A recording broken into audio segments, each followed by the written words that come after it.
मायरा की मदद करके अभीरा ने जीता मायरा का दिल। फिर से हुए अभीरा और मायरे के रास्ते एक। ये रिश्ता क्या कहलाता है सीरियल के आगे आने वाले ट्रैक में देखने को मिलने वाला है कि जब अभीरा को समझ आ जाता है कि उसकी मायरा भी किसी बड़ी मुसीबत में हो सकते हैं, क्योंकि उसे कुछ भी अच्छा नहीं लग रहा और उसे एहसास हो रहा है कि उसकी बेटी उसके आसपास ही है। इसीलिए वह उसी दुकान पर मायरा को ढूंढने लगती है, क्योंकि उसे शीशे में मायरा की शक्ल नजर आ जाती है।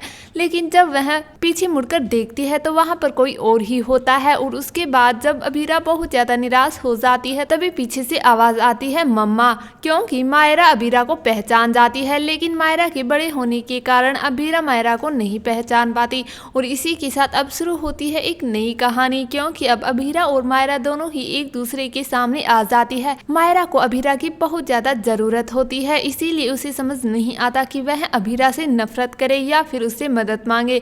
लेकिन अभीरा भी बिना बोले ही मायरा की बात समझ जाती है, इसीलिए वह मायरा से बिना कुछ बोले ही मायरा की मदद कर देती है। और अभीरा भी जानती है कि अगर उसने मायरा से ज्यादा बात की तो मायरा गुस्सा हो सकती है, और इसीलिए अभीरा मायरा की मदद करके बिना कुछ बोले ही वहां से जाने वाली होती है। लेकिन तभी मायरा अभीरा का हाथ पकड़ लेती है और अभीरा से कहती है कि आप फिर से मुझे छोड़कर चली जाओगी।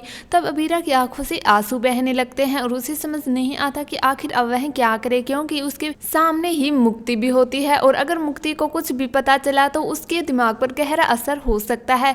लेकिन तभी वहां पर अरमान आ जाता है और अरमान जब यह सब देखता है तो अरमान मायरा को अपनी तरफ बुला लेता है और कहता है कि तुम्हें इस औरत से बात करने की कोई भी जरूरत नहीं है, तुम्हें जो भी मदद चाहिए मुझसे कह सकती हो। और उसके बाद अरमान मायरा को लेकर वहां से चला जाता है और अभीरा देखती रह जाती है।